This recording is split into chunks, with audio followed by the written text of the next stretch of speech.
The media like to perpetuate a story of the rags to riches story, which is okay, and it's done me reasonably well in terms of from a promotional perspective. But I had a difficult upbringing. It wasn't easy, but in terms of the real world poverty I've been able to see, like places like India and Africa, I wasn't poor, but we just had to really work hard, and that's the same experience for a lot of people. Where I came from in London Underground was that I was on a reasonable salary. I'd done really well to get through the graduate placement, and I was doing okay. I was the youngest, one of the highest paid middle managers at the time when I actually left the opportunity. But then I saw a six-figure salary in terms of the Apprentice, and that was a bigger draw. But more so than just the money was to me to get out of just the public sector and go and cut my mustard, as it were, in the private sector and see how I could get on. And the Apprentice was, it's not just about the money, the Apprentice. What it's about is that with a level playing field, it doesn't matter where you're from, black, white, rich or poor, it's about how determined you were to succeed. So that's why lots of people now are really bought into the concept of the Apprentice, because it just says that anybody can have a go and you can be successful.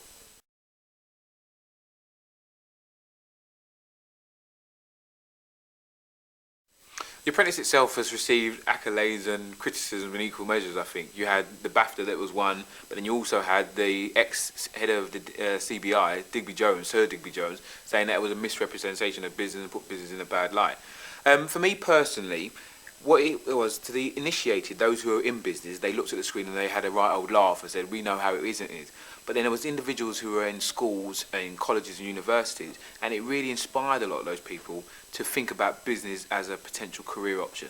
And before then, business was always seen as just for the special few, as it were, in terms of there was this mystery around the whole process.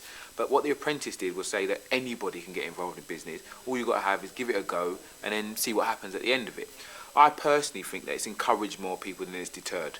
And if you're going to be a business person, if you're deterred from a little shouting and a little television program, maybe you shouldn't have been in business in the first place.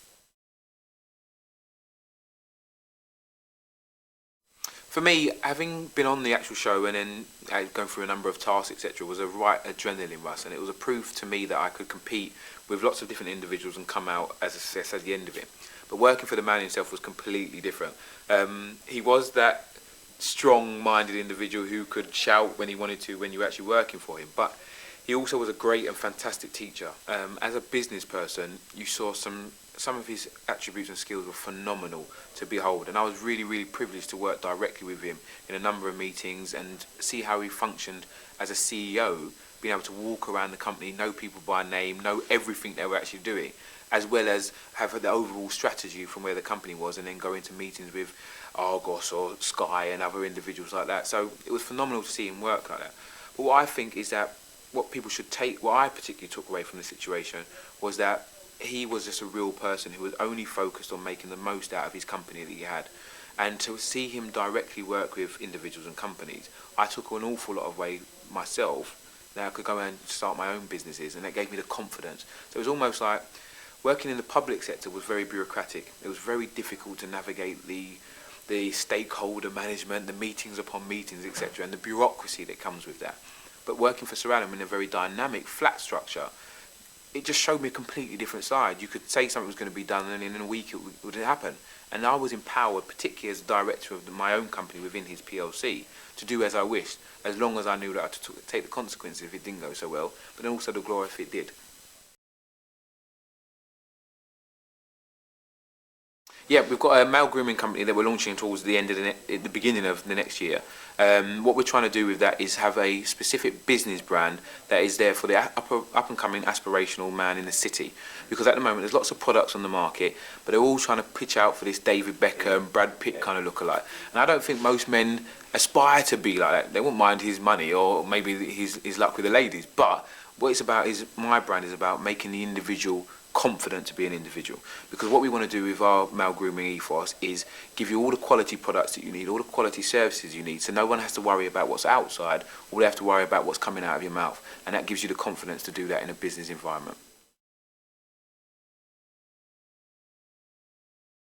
Well, as you've mentioned, the male grooming market is an incredibly competitive arena, but it's a growing market. So as the market's growing, there's always room for new players to come in. I think I've got the unique position where obviously we can bring a lot of marketing capability to the sector in terms of what I've done previously with Apprentice and gone on to do subsequently. But then more so, it's about the quality of the products that we're pushing out there.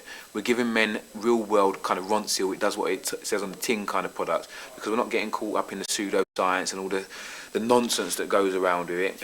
We're not telling men it's because you're worth it, we're telling it because you need it. It's something that you can use on a regular basis that's going to enhance your capability in the market when you go out there. In addition to that, we're just making sure that we've got reliable, good quality customer service, because it's all about the customer. I'm not selling goods for myself, I'm selling goods for an audience who will hopefully vote with their wallets and come back again and again and again to what we're doing. And we're just bringing a bit of sexiness to the whole male grooming arena, where we're saying it's cool to look after yourself. We're not getting caught up in the vanity aspect, we're caught up in giving you quality products that do what they say they're going to do. It's incredibly difficult to manage the two projects that I've got, because in essence I've created two new enterprises in two different fields. One's a very horrible, dirty commercial entity, and the other one's a nice altruistic venture to help other people. But I don't see them as two different things, because they're all part of me, and it's a part of my creativity and what I'm giving back in terms of my business. One, I'm providing really high quality services, but then at the same time learning myself in terms of how to do a commercial venture and actually feeling the pain of an entrepreneur when you know your money's at risk, what's going to happen tomorrow, waking up in the middle of the night sweating with a cold sweat, writing down feverishly on a notepad. And the other side is me being a good corporate and social citizen by creating something that's going to help lots of people, more so than I could ever do just by myself. But the essence to the success of, I think, of being able to manage two projects simultaneously is that I've got a very good team supporting me. It's not just Tim Campbell who's fronting these ventures. I've got people who've got experience in the venture capitalist world, business angels. I've got mentors in several different arenas who are helping me. I've got 4 mentors I'm agreed to get. I've got 4 of them who are helping me simultaneously with the same businesses. But what I'm trying to build up is a team that supports what I want to do in terms of my ambitions. I'm very good at the evangelical, this is what I want to create, setting the vision and the strategy.